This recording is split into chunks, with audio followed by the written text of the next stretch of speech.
guys, welcome back to According To. I'm Megan. And I'm Ciera. This week, Megan and I are going to be hopping onto Reddit, but doing something a little bit different. So we've already looked at the unpopular opinions subreddit. We have done Am I the A-hole subreddit quite a few times. You guys love those episodes. We love doing them. So I was kind of like, what else is out there? And so I came across a subreddit called No Stupid Questions. And it's basically a subreddit where, people can feel free to ask whatever they want, and hopefully without fear of judgment. And I just thought maybe we could find some interesting questions on here, talk about our thoughts, maybe talk about if it was a stupid question or not. So we'll get into that a little bit later. We're always going to start with our weekly spotlight, so we will get started with that. I think that my weekly spotlight is to be past the NPTE, have it over with, done with, because obviously it's what we've been studying for since we graduated and since before even, but it's weird to be on the other side of it now and be like, oh, I don't have to study now. So That's definitely my weekly spotlight as well. I also did kind of redo my room a little bit, and so that was within the past week. We have a whole video on our Megan and Ciera channel if you want to check that out. Unfortunately, if I sound a little stuffed up right now, I am hopefully on the tail end of a cold that I got literally right before the NPTE, which was not very fun. But it's just been a bummer because I was like, oh, once I finish the NPTE, I don't have any studying to do. I can do X, Y, and Z. I wanted to go to the mall, maybe do some errands, go to Barnes & Noble, just do some more fun things. And since I've been kind of having a cold and sick, I haven't done any of that, which has been a bummer. Yeah, but like she said, she's hopefully it's almost over and done with, and you're coming out on the other side. So we are going to be doing a video of the morning of and day of the NPTE where we vlogged it and just kind of we're saying our thoughts and stuff. We wanted to combine it with hopefully what will be a reaction to our passing scores. Honestly, I'm going to be honest, if one of us doesn't pass, I don't know if it'll get posted. Yeah. I just might be too embarrassed and not wanting to share that. But, so that means that we're waiting still. It's been 2 business days since we took the NPTE, and it takes 5 to 6 until we get our results. So by the time this is up, we'll either get the results day of, or it might still be the day after this podcast goes live.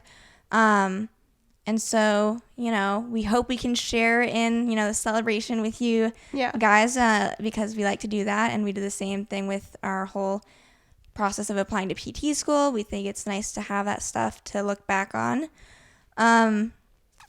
Yeah. Overall, the NPTE, I think, went fine. The whole testing experience is just kind of an interesting one. And if you've never gone to a testing center to do that whole thing, it's just and for a good reason, they're making sure people aren't cheating. But it's you get there, you need 2 forms of ID. You've got a locker, and a key that they give you to put your stuff in because you can't bring anything into the testing part of the building. And I had my glasses on, because I don't really even know what they're looking at.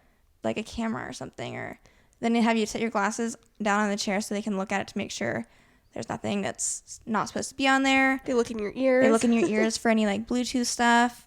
Emptying out all your pockets and hoods, and lifting your sleeves up, lifting your pants up to make sure there's nothing that's not supposed to be there, which I get. I understand. I do think that preparation that we did was hopefully sufficient, and the timing of the test was... But was it necessary? Didn't even start. There was... in undergrad for one of our biology classes, there was this whole, it wasn't a unit or anything, but it was just talking about things being necessary and or sufficient. And if, things were sufficient but not necessary, or necessary and sufficient, or necessary but not sufficient, it needed more. That was a whole and thing. It's honestly not that complicated, but for some reason the examples we'd be talking about in class had me second guessing myself, and I was wait, what? So that was just a little tangent that I brought up because that's a joke between Megan and I. Speaking of, we have a whole list on Megan's note that we're trying to accumulate, not make stuff up, but every time we have just an inside joke between the two of us, we are trying to be more cognizant of when those come up so we can add those to Megan's list. And maybe someday share with you guys if we get a long enough list. I know, I'm what's the list for? I'm not quite sure yet, but it's in the works. Other things going on. Obviously, you got some new books? I did get some new books.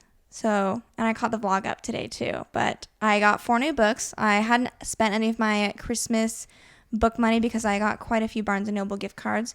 So I got 4 new books, and I actually still have some Barnes & Noble gift cards left over. I wasn't so sure because I was like, this is a lot. But I got Crime and Punishment, which I kind of surprised myself with. But I never really give classics a good chance. And, I mean, I read The Great Gatsby like everyone else has in school. But when I looked it up so I was walking to Barnes & Noble. I saw it on a table, and I knew I'd heard of it before. I knew it was a classic. And so I looked it up on Goodreads, and it had like a pretty solid rating. And that's hard on Goodreads. Like, for it to have a good rating, especially with as many reviews as something like a classic has. And I briefly looked at like the summary, and I was like, that could be intriguing.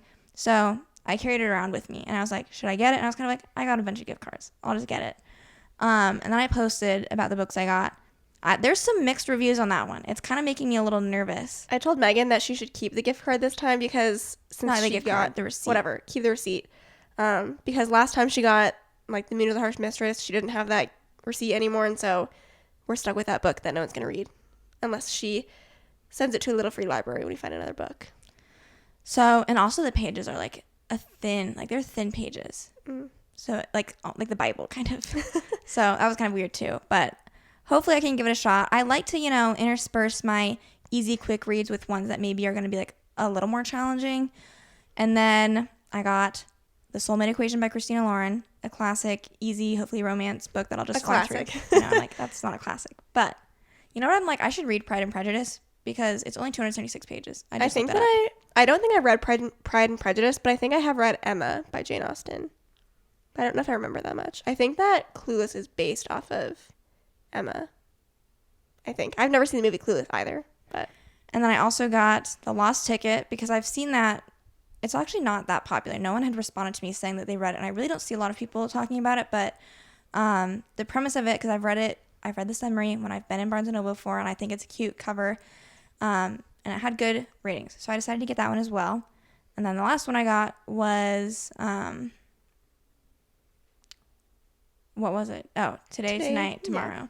Yeah. And everyone had great reviews on that one when I posted that. They said it was just like a very fun, good, enjoyable read. And so I love books like that. I am really looking forward to, so I didn't go to Barnes & Noble with Megan. We already discussed that.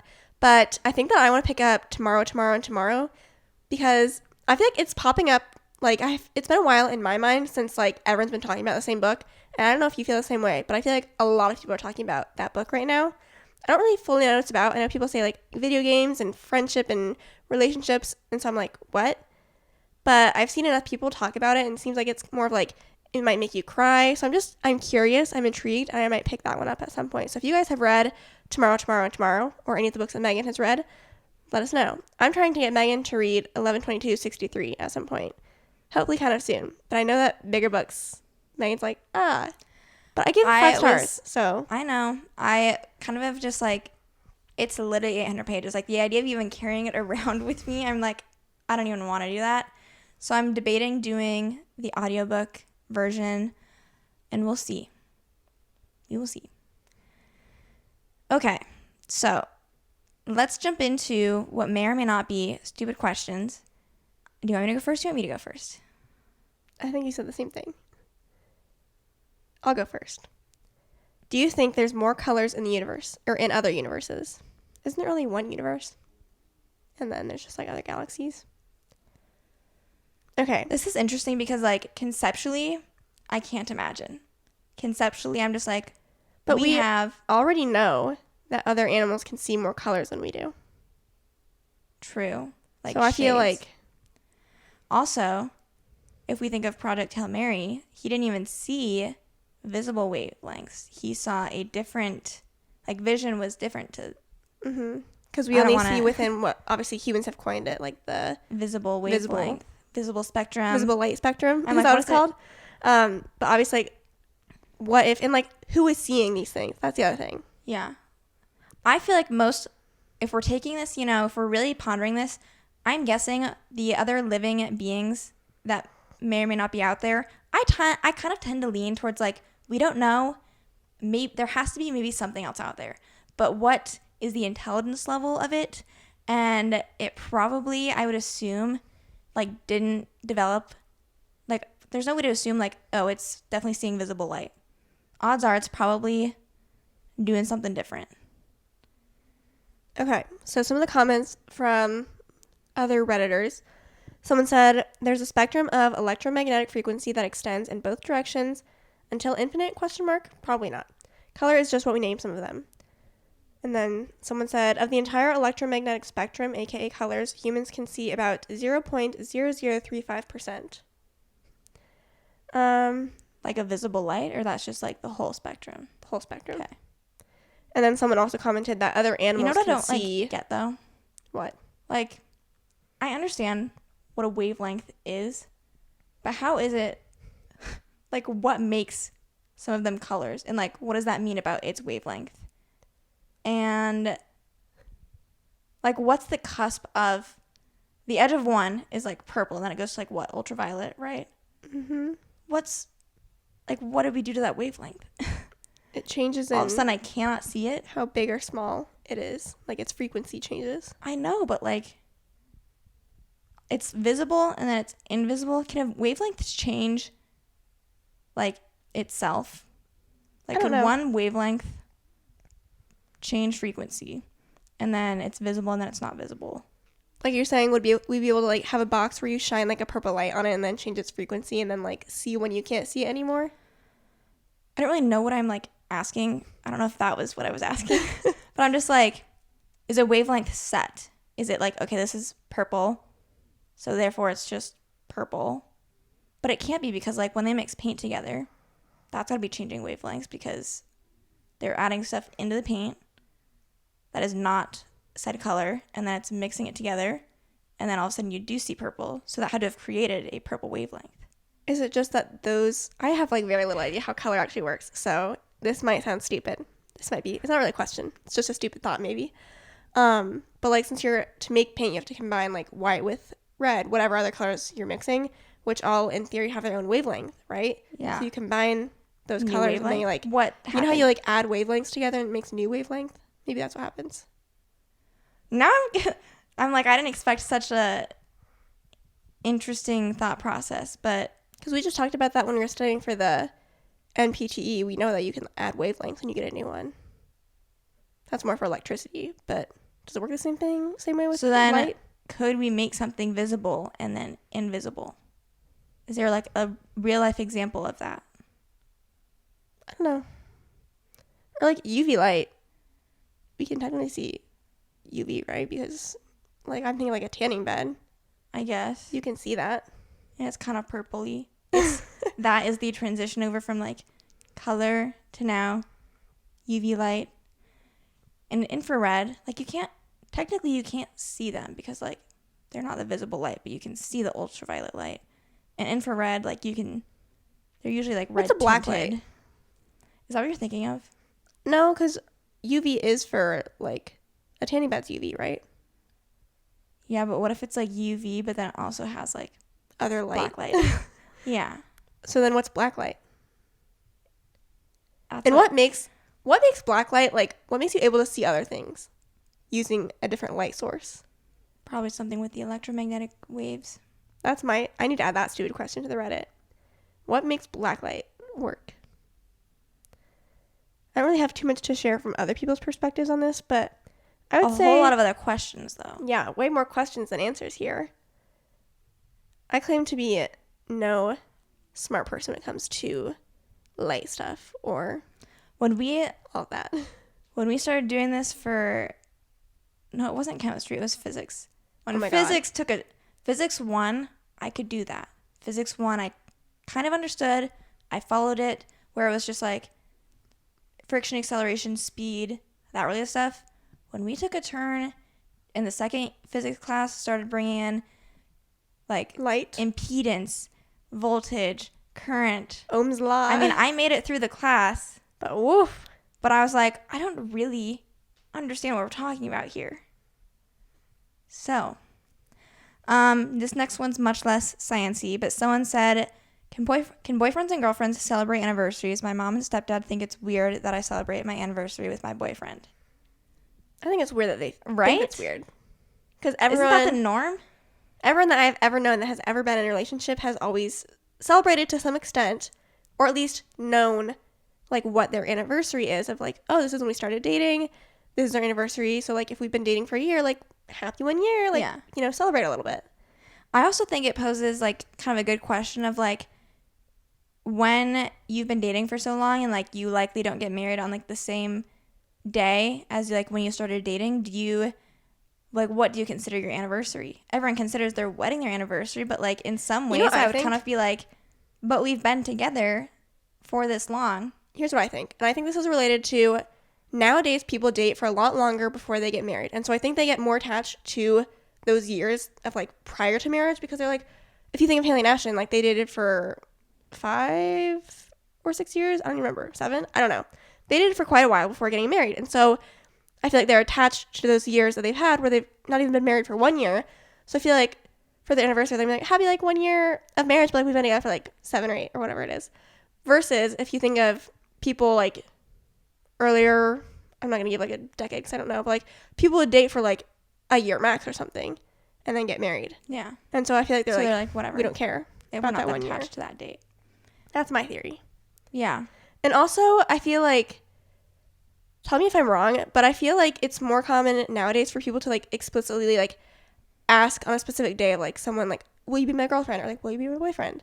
And people keep track of that. I feel like it used to be like people would like start like going together and like then they'd be going steady. And it's like, do they have an actual date? Yeah. That they that's a good think point. about? It's a good or it's point. Just like, now they're together, but we don't know when they actually got together. I could see. That's a pretty good reason, actually. A lot of people in the comments are just like, you can celebrate literally whatever you want, like just in life. Or because even like our dad, I was like, oh, like when did you and your girlfriend start dating? He's been dating his girlfriend for like about 2 years now. And he's like, I don't know. Like they didn't really have like a specific day. So and then weren't we like, did you ask her to be your girlfriend? Like, no. He was like, no. So I'm like, maybe it's just different Generation thing. Yeah. Do you think people like can over celebrate stuff? Like some people, like, do you think celebrating half birthdays is stupid? Yes. Because why? I agree. Do you think the only reason I would say it's not stupid is if you have like a birthday that's really close to Christmas and you're like you and your family decide. But even then I kind of like just can't buy into it. I'm like, it's your half birthday. It's not actually your birthday. See, I don't know if I would buy into it either, but I could see if it's like, oh, like it's just like a financial burden to like spend this much money at one point in the year. And like maybe since it's Christmas, it's winter, like, you know, no one likes winter anyways. So then you say, okay, let's celebrate in July or whenever that would be. And then like it would just be really off-putting to me. I'd be like, it's not your birthday. You just pretend it is though. What about what's your perception on when people celebrate dating, like relationship stuff? Sometimes people do like every month through the first year. What do you think about that? Like happy 1 month, happy 2 months. For me personally, I like maybe at 6 months I'd bring it up, but I'd probably just bring it up. I'd be like, oh, we've been dating for 6 months. That's kind of fun, neat, cool, funny, good. No, fun, neat. Oh, I think so. It's kind of funny. I was like, okay. But I wouldn't really. There's different levels, right? Like you can say it. Do you post about it on Instagram? Is it like we're going out to dinner? Do we get each other a gift? Oh, no. I'm saying like that's what the layers are though. I would say at 6 months, I would say, let's go to dinner. But I'd probably just be like, because we can go to dinner anyways. Yeah.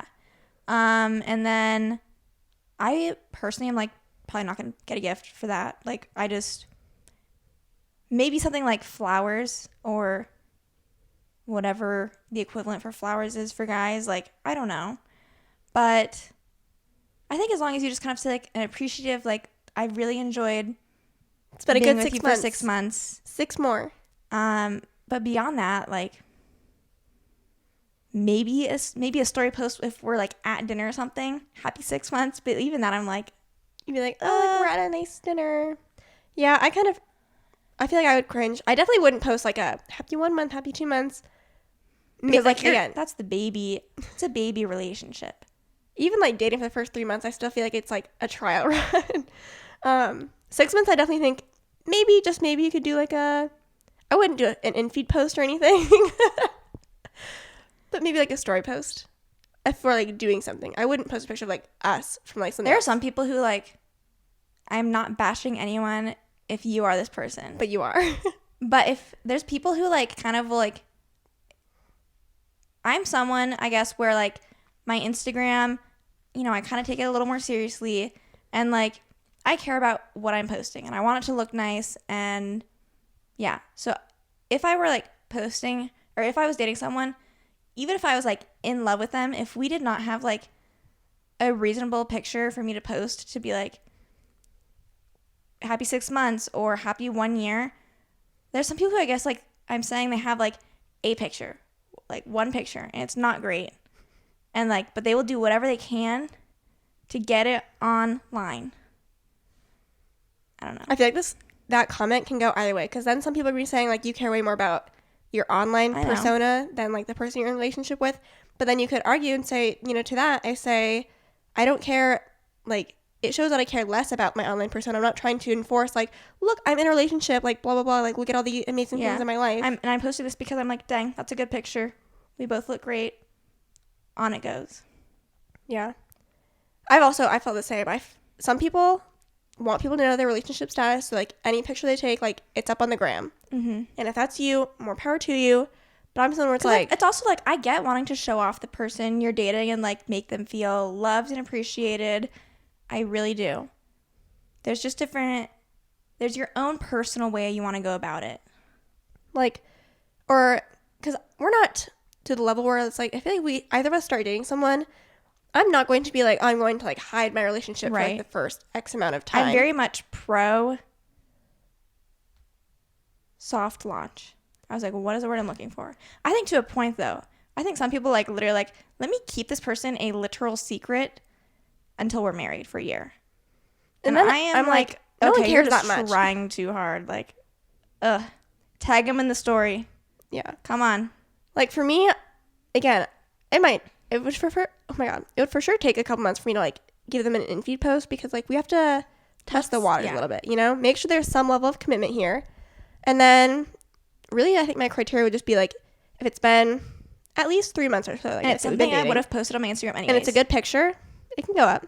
Yeah. I don't care. And it's funny because like that might be like on Instagram, at least since I stuck at posting stories, like it could be like a hard lunch on Instagram if like no one knows. But then on YouTube, I've tried to think about how we would go about in vlogs, because I'm very much, if you watch Brooke Michio, I wouldn't be like necessarily I don't think she tries to be secretive with her relationship, but she's very private with it, but still like open about like, oh, here's her boyfriend, she's gonna like go hang out with him, do this with him. And I feel like I hesitate to think about like once I'm dating someone like shoving a camera in their face, because I don't want to do that. Because like Gretchen Garrity's like who I'm thinking of, and like she's like, there's vloggers where it's like they literally, her and Tara Michelle I think of, like they're vlogging and it's like they somehow are still just like living their life without a care in the world, and like the camera's just out. I don't know how they do it, because like I think I'm pretty comfortable in front of a camera, but I can't literally just like be walking around holding a camera all day, interacting with the other people that I'm interacting with. As if there's no camera there. Right. But they both do that. And so like the people around, I feel like aren't as like scared of the camera and probably act pretty similar to how they do normally. And so like I know Gretchen shows Max like plenty on vlogs, and like he's in her videos, but I don't imagine whoever I start dating is going to probably be like as comfortable in front of the camera. So then I also kind of like, I don't want other people to perceive them as like their nervous on camera personality, if that's like not who they are. And you also like, you want to like limit. Our dad is the same thing. He's a different person when he's not that different, but like he gets a little nervous and robotic. He's like so on awkward camera. in front of the camera. He's just like, hi. So I imagine most people would probably have that initial response, and then I'd be like, I don't want people commenting on how you're acting on this person that I don't even know. Yeah. And I don't like the idea of people commenting a ton on who I'm dating anyways. So I would be iffy about that. Mm-hmm. But I don't feel like I would hide it. I feel like if it's like a, here they are, like whatever, we're going to do this, turn the camera off, then we go. Like very minimal interactions, at least for the start. So that was a long tangent for that one. I like it though. It's my turn? Yes. Okay. Next, potentially stupid question. How often do you talk to yourself, and for how long? Someone said, like the person that posted this said, when I'm alone, I can have a conversation with myself for hours. I know talking to yourself isn't that weird, and many people do it. Self-directed speech is a good way to organize your thoughts and emotions. I still feel embarrassed when my family catch me and ask if I'm talking to someone. I do it so often, was just wondering how often is too often. And talking out loud? Yes. Oh. I usually I internally talk to myself. I think it depends on... Our dad talks to himself. Yeah, out loud. All the time. But he lives alone. And so I feel like the more you are physically alone... When we lived at his house, he'd be downstairs on the computer or something. I'd be upstairs. He'd just be like, oh my gosh. Or like, he just like makes comments like that. Or he'll like hype himself up when he's working out in the basement on his own. Mm-hmm. It's funny. He'll be like running on the treadmill. He's like, woo, let's go. Like, let's go. And I'm like, ugh. Hopefully you don't do that in the public gym. Makes me cringe a little bit. But anyways, I mentally like will talk to myself and like think out loud. I've been like, not out loud. I regularly do that, but like lately I feel like I can't like, I haven't been falling asleep as quickly, or I haven't been like as tired when I'm going to bed. So then I'm just like thinking about literally anything before falling asleep. And I'm like, I'm not even allowing myself to like fall asleep right now. I'm just like, you're having too much of a conversation with yourself. And so then I'm like, shut up. It's hard.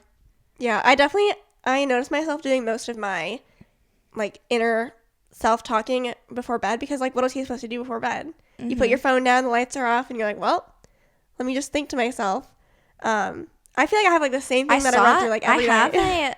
So I have one of mine is like related to this kind of, or at least like, so I'm going to introduce it, and then because I saw something that I thought was kind of funny. So one of mine was basically talking about internal monologue, and it said, how do people who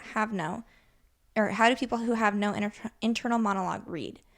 And so this brings up a good idea of just like internal monologue in general. I don't know if I believe that people don't have an internal monologue, and I think that everyone who claims they don't like doesn't understand what's being asked of them. Because when they don't understand, I'm just like, how do you not understand? It's so like, do you hear yourself in your head and not like, literally hear yourself? Like my ears are not hearing anything, but you cannot be saying anything. I'm thinking a sentence in my head, and I'm like, you know, I know what's being said. It's like full blown conversation, but I'm not verbally saying it. Okay? That's what an internal monologue is. I'm not like hearing echoes in my head of me talking or anything like that. Or you know how when people are reading and they like will move their lips and stuff but not say anything? Like that's an internal monologue. Yeah. And everyone can do that, right? And so, and if you can't, practice that. Start reading, then start whispering, and then start moving your lips like you're reading it, but don't say anything. Because then I saw this person who, she was making a TikTok where she was talking about her husband not having an internal monologue. I couldn't marry someone who didn't have an internal monologue. Then someone was commenting saying just like, someone commented saying like, he must fall asleep like so easy at night. And like, she was like, he does. And I'm just like, could you imagine if this guy actually didn't have an internal monologue? He goes to bed and he's like, good night. No thoughts. Like, head empty. Literally no thoughts. It doesn't make sense to me. And when you ask about like, okay, how do you read or how do you think things, they claim they just kind of like sense it. They sense, or like they will do a lot of talking out loud or like thinking through things out loud. And for reading, they just like, they see and understand. Which I can get like skimming to an extent. Like I get that. For me, my comprehension is never as good when I just skim, but I can get the gist. But like without like any reading or any like prompting, I'm just like, you have to think words in your head. I remember we were talking about this all with Haley, and Haley claimed, I don't know if she still claims, but she did claim that she did not have an internal monologue. And then we joked the question. Well, we joked that maybe that's why Haley says things that sometimes she shouldn't say out loud, because sometimes Haley says things and I'm like, maybe you shouldn't have said that. But I mean, if any of you guys truly think you don't have an internal monologue, like I want to learn more, but I also like, I still might not believe you. Or maybe just like contemplate a little harder. And think about what exactly that means. And if you're thinking about what that means, maybe. I beg you to like say a sentence out loud, say the sentence in your head. You can do it. I think you can. And if you can do that, then you can have an internal monologue. Okay. Anyways, I had to just like jump with mine in there too because they were so similar. So do you want me to go back to my next one? I can do mine or you can do one. I don't care. This one's a short one. Someone said, if I disable my lost credit card, Will I get money from it transferred to my new one? Well, that is a dumb question. Well, Because there is no... It's a credit card, so that's not your money. Yeah. So someone just said, replacing a card doesn't change anything. The new card will replace the old one and still would represent the same account. But, or maybe I don't know if they're talking about like their account, if they thought their account would get canceled. I mean, if you lose your card, you can still access your account to pay it off. Yeah. And then if you need to start a new account or tie a card to it. Not a dumb question, though. No stupid questions anyone here. Who has a question deserves to have it answered, you know? There are, in class, professors always, like, say, there's no such thing as a stupid question. Or, like, you know what? If you have a question, it's probably, like, someone else has that same question, I bet, and they're going to be very happy that you, like, brought it up and said something. And honestly, I think it's a good thing to say, because oftentimes people will ask questions that, like, people genuinely did ask. But I can't stand, like, it's usually the questions where it's like, they said the exact same thing 5 minutes ago. Maybe it wasn't, like, worded exactly how you worded your question, but, like, the answer was there. And if you would have listened, it was there. I also I remember in undergrad especially, people would ask the professor, what should we expect for the exam? I hate that. And I know people are going to say, well, what am I supposed to study? And it's like, what do you want them to give you? You know what you've been learning in class. So they're going to say what we've been learning in class. And is there any area I should focus on? They're not going to tell you probably. Everything we've learned up to this point is fair game. Like, I know you want to make it easier, but the professor's not going to just give you a cheat sheet. I hate when people ask that question. So, that's a stupid question. I don't know that I asked a single question in, like, all of undergrad or grad school. I probably did at some point. But, like, I was always just of the mindset, like, I can leave a lecture feeling totally lost, and I'm like, well, I'll figure it out on my own. Yeah. Yeah. So, my next one is, why are people afraid of AI? So, this person was mostly saying that I feel like a lot of recently with ChatGPT, that's been, like, the biggest new AI thing. There's a lot of, like, the AI art related stuff, and, so they were like, why do people care so much? They've heard people say it's going to be dangerous to rely on. Why? And I think that mostly, because I, like, agree with, I'm kind of concerned with, like, how much we may or may not start to rely on AI, mostly because I'm like, we need our brains to do something. We can't just, like, make other things do all the work for us, because I've never used ChatGPT on my own.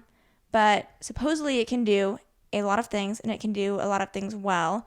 I've heard stuff of people saying it can pass the NCLEX, it can pass med board exams, it can What does that mean? I wish I had How do you better... set ChatGPT up to take those? I just listen to the other people saying this stuff, and I'm like, okay, I trust you. And it's interesting because you're kind of like, well, if this AI thing correctly diagnosed this patient, why are we having doctors? Like, why are people going to school to do that? And I'm kind of like, I don't want a computer to just, like, be doing everything for us. So in my mind, that's where I think it gets concerning. Or, like, I think people still need to be able to think critically. And if in school they somehow get away with using ChatGPT for exams, or not really for exams, more for, like, essays, then it's like, you didn't think critically at all. You had a computer do that. You didn't do that. So it's like, I could see it's probably in some ways going to help people get better grades and pass stuff. But then they're just, like, checking boxes, and yeah. Me personally, I'm not at this point afraid of AI. I could see they're, like, getting a point where I'm like, okay, I don't really get to the point where I'm like, computers are going to take over the world, because I don't really think that's going to happen. Have you seen, this is, like, something I've seen just, like, around the internet, where people are like, we have progressed enough. Like, we are good right here. Keep it where it's at. Like, no more technological advancements. We could live very fruitful lives for the rest of however long humans are around, just with what we have. I have seen that. Okay. Next one I have, related to online stuff as well. I'm scared of having a presence online. Is this normal? Most of the time when I think about posting something, whether it's replying to posts or posting something myself, I almost always convince myself it'll be pointless or that I'll be wrong / get backlash and end up either deleting it or just not posting. Is that normal? It's funny because they posted this online. I wouldn't say it's stupid. I think that like everyone navigates the internet and uses the internet and creates an online presence in different ways. So this person seems to be most interested in like the forum aspect side of the internet, where it's like Reddit. I don't know where else, honestly, off the top of my head.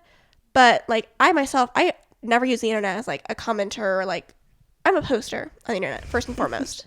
Me, not a commenter. I don't comment on people's vlogs. I don't like people's videos. I hardly subscribe to channels, but I will always be saying subscribe to my channel down below. So I think that one, everyone falls into a different category of what they do on the internet. Are they an observer or are they a poster? It depends on the platform. For my job, obviously I'm a poster. Or like, you know, but like Facebook, I'm strictly an observer. On TikTok, I will see people commenting like when your friends find you in the comments of like another TikTok, and then you're kind of like embarrassed, and I'm like, I just have never once thought of commenting on someone's TikTok, honestly, because what am I gonna say? I'm not a funny person.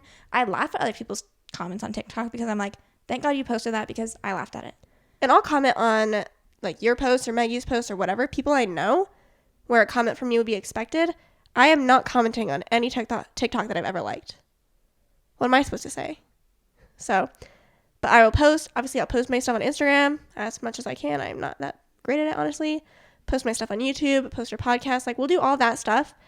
And then just hope you guys comment. And then obviously I get upset when I'm like, why is no one commenting anything? As if I don't live my life the exact same way on the internet. Yeah. Okay. My next one is, what's the appeal of a smart TV? So they were like, that is a stupid question.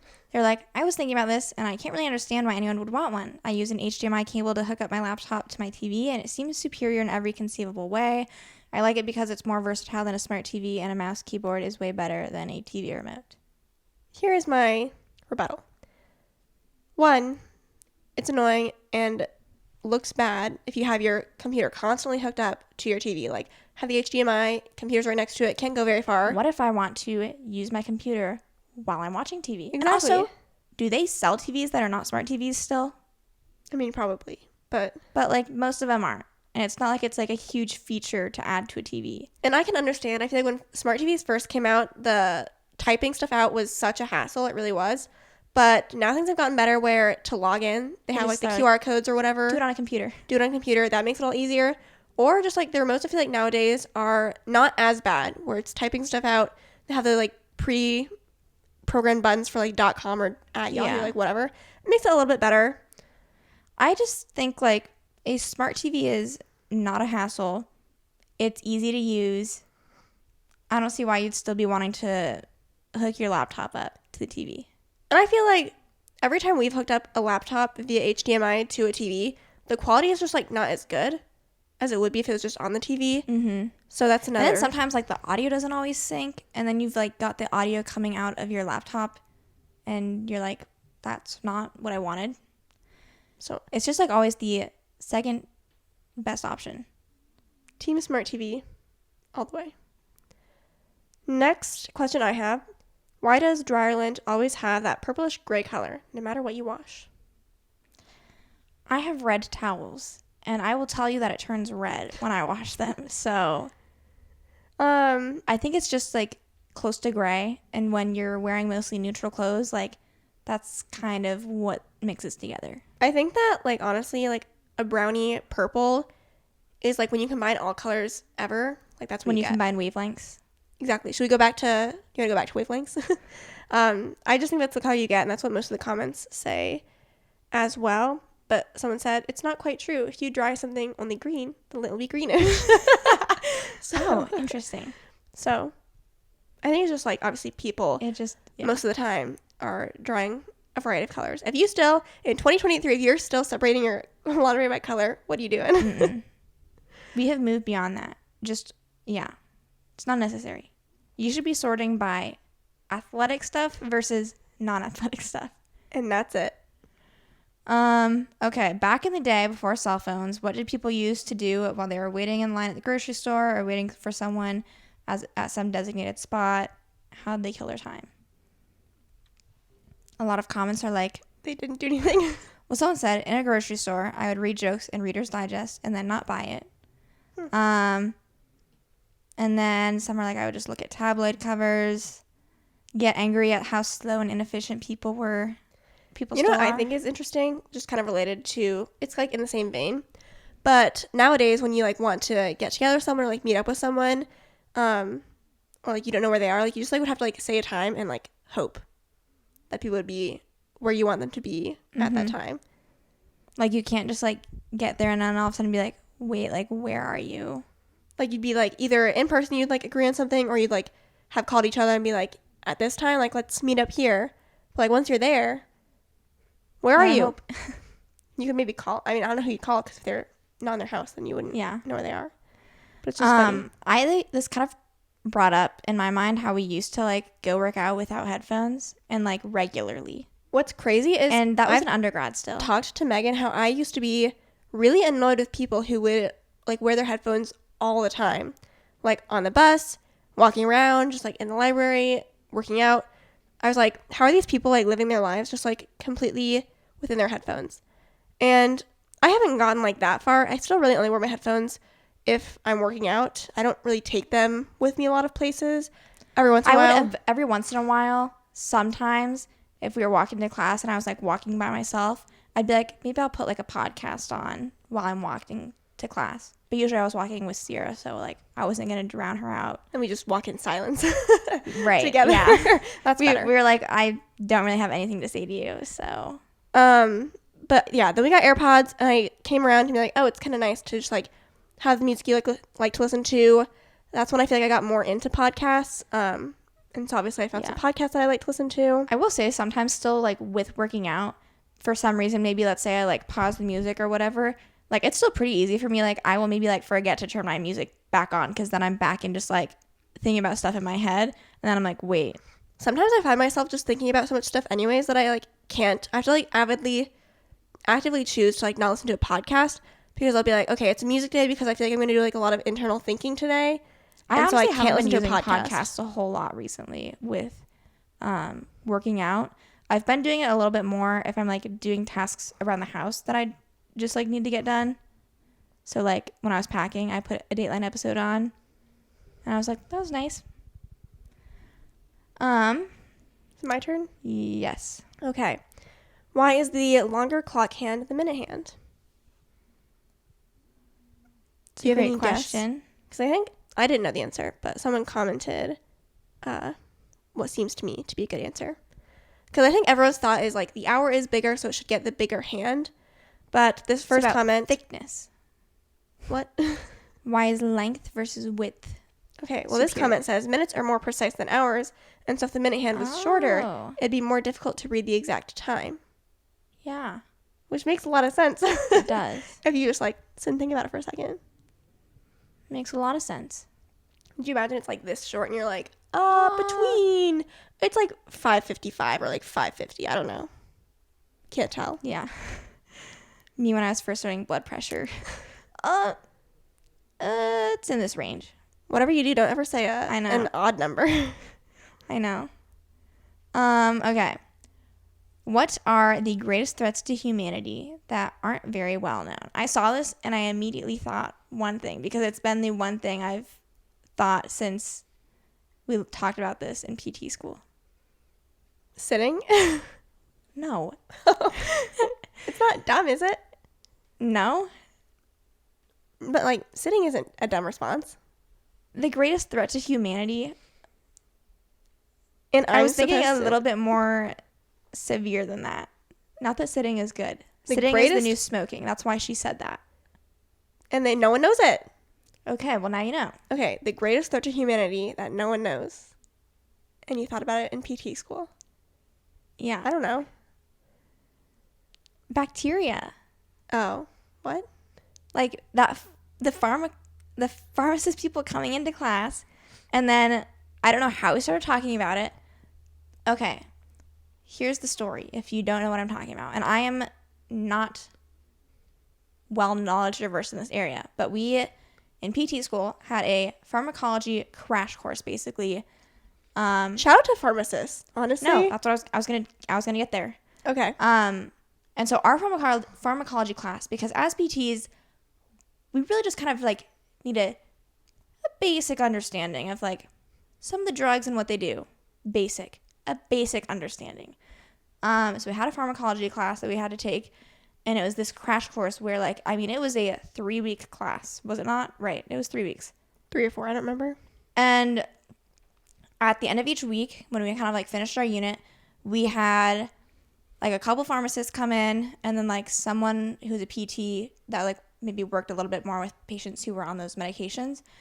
And I mean, the pharmacists, you guys, blew me away. Like, they are such smart people. And also when we did our interprofessional development stuff with like other students and other health disciplines, like the pharmacists, they are the ones who know what's up. They'd say a drug, I'd be like, never heard that in my life. They'd be like, and it would interact with this, and it does this, it works this, with this mechanism. These are the side effects. I mean, I was blown away. I kid you not, like, they should be the ones prescribing all medications. The doctors, I'm like, they don't know what they're talking about. The med students, I was like, you be quiet. I don't listen to the pharmacist. Like, I was just blown away by how smart they were. And I saw a TikTok not that long ago, and I sent it to Ciera, and it was just like hyping up pharmacists. And then in the comments, it was making me laugh. It was like, one time a doctor said to me, if I put in an order and the pharmacist says something else, do the pharmacist says. Because, like, they know. So anyways, shout out to any and all pharmacists out there. I could not do what you do. Second of all, when we were, having one of our powwows with the pharmacists there, one of them started talking about, like, and maybe it was because we were talking about COVID or something, because obviously we went to PT school in the midst of when we were at the height of the pandemic. And one of them started talking about like super bacteria, or just like antibiotics, or bacteria in general, because bacteria, we obviously have antibiotics to treat them, but they mutate and change, and then eventually stuff doesn't work. And so he was saying, like, while this is all going on and it's all scary, like, viruses, you can have like vaccines, you can kind of like generally get them under control, but bacteria, he was like, that's not really the case. And so he was talking about how he was like, I think the world is going to end, or like the apocalypse is going to happen when we no longer have antibiotics to like treat and kill the bacteria, because they're going to mutate and change. And I was just like, I did not need to hear that right now. And that's why people need to stop overprescribing non-specific antibacterials. And so I can read some of the comments on here. Someone said ocean acidification, which I haven't heard of this, so let's see. So it's getting more acidic, which I could see why that would be bad. The ocean is responsible for about 70% of the oxygen that's generated. Eventually, the ocean is going to get too acidic for the algae to survive. And maybe algae is what? Produces oxygen? Oh, algae in the ocean is responsible for 70% of the oxygen. Someone said the super bacteria. They're like, we are running out of usable antibiotics as various infectious bacteria continue to acquire resistance to differently commonly prescribed antibiotics. They keep trying to come up with new ones, but there are a few strains of Staphylococcus that have almost complete immunity to all but a few rare antibiotics. Blah, blah, blah. Like, I didn't. You called that one. It's one of those things. I clicked this and I was like, this better be in the comments. And it was. It's one of those things where, and someone else also responded to that, I want to learn more, but I also absolutely do not. You're too afraid to. Yeah. Like, it's better if I don't know. This one is just a single easy question, no comments, and we can decide for them. What is the best length of a nap? I'm in my nap era with my cold that I've been getting over. I think I usually set a timer for 20 to 30 minutes, and I feel like that's a good check-in time for your nap. I feel like half-hour long naps were probably like the best length when I was in school, and I was like, I got other stuff that I need to do. But they're not always the most satisfying, but I think it's the best length of time where it's like fulfilling. Sometimes those lapses seem like they're forever. I'm like, it was only 20 minutes. Yeah. Which I'm like, how? I think once you start getting into like the snooze phase, like that's when you're gone. And now it's like not going to be satisfying because like you're not going to not be tired when you wake up. Yeah. And unfortunately, I fall into that sometimes. But if you don't have anything going on and you're tired, It's like, what am I supposed to do? Why not sleep? I need to just sleep right now. And then you hate yourself later when you're trying to go to bed and you're like, I slept for 3 hours earlier. I'm not going to fall asleep tonight. Yeah. I think best is 20 to 30 minutes. And then, like, if you're planning on waking up, like, you got to get up. Supposedly, isn't there like a Navy SEAL inspired nap that's like I've never 8 tried minutes? That. You like lay down on your back, and feet up against the wall. It's like really, like, it works. Never tried it. Maybe eventually I should. I just am kind of like, would I be tired enough where I literally just like, I do that and I'm like, 8 minutes, I'm good. Okay. This would make me laugh. It says, why don't all companies do commercials that just repeat the name of their company over and over? And then I said, I saw this commercial that says, call to check your zip code, like 15 times. And it's actually genius because you remember it for that. Liberty Mutual has the Liberty, blah, blah. And then I was like, you know what else there is? Whopper. And it's like not Burger King. They're not saying Burger King, but like I cannot get that stupid commercial no one can. out of my head. If you watch the NFL, because like that's usually what I'm watching when it's playing. I think that what Mint Mobile does is like their commercials are always like, first of all, they have Ryan Reynolds owns it. So like he's their spokesperson, which means they don't have to pay someone. So like that helps them. But then he's like, instead of spending a bunch of money on a commercial to keep prices low, we just paid for this $15 stock image thing. And I don't know. I think that it's funny when companies take a route like that when they're like, look at how much little effort we put in this commercial. On the opposite spectrum, though, I know. Apple TV just did a commercial with Timothée Chalamet that I thought was really like effective and funny. High production. I'm not going to get Apple TV, but like I thought it was good. Yeah. Anyways, next question I have. This is again, no stupid questions. I want mostly your take on if this is a stupid question or not. Someone said, who solves homicide cases? Prosecutors? Detectives? I'm so confused. Detectives, investigators, the police. Do you think it's a stupid question? Yes. Why is it stupid? Because they should know the answer to that. I'm just like, it's kind of funny how, like the prosecutor, like, they're not solving it. Like, they get the information, and they're like, this is why this is why. But yeah, I just wanted your take on. Okay, you know what else? I have a question here that's plain dumb. Someone said, we can honestly probably end on this because the other ones I don't care that much about. Someone asked, is black coffee still considered black coffee once you add milk/creamer? Trying to settle a debate is what they said. Well, I hope that they were on the side that said that was not still considered black. Considering that's the definition of black coffee, is that there's nothing in it. Yeah. Besides coffee. Yeah. That's what all the comments were saying too. So. And we'll never know which side they were on, which is unfortunate. Yeah. So in the end, maybe there are a couple stupid questions, but for the most part, this was actually more fun than I thought it was going to be. Yeah. Let us know if you enjoyed this episode, and if you want us to do more No Stupid Questions subreddit reviews, we'd be happy to do so. It's kind of fun to just go off on these little tangents as they came up. We have a video version of the podcast you guys could watch if you're only listening right now. And even if you are, someone who prefers listening, if you wanted to still go subscribe to the YouTube channel anyways, we would very much appreciate that. You can subscribe and then forget we even exist. Yeah. We don't care. We are trying to get 2,000 subscribers on there. But yeah, listen wherever you want, wherever's easiest. And with that being said, we will talk to you guys in our next episode. Bye. Bye.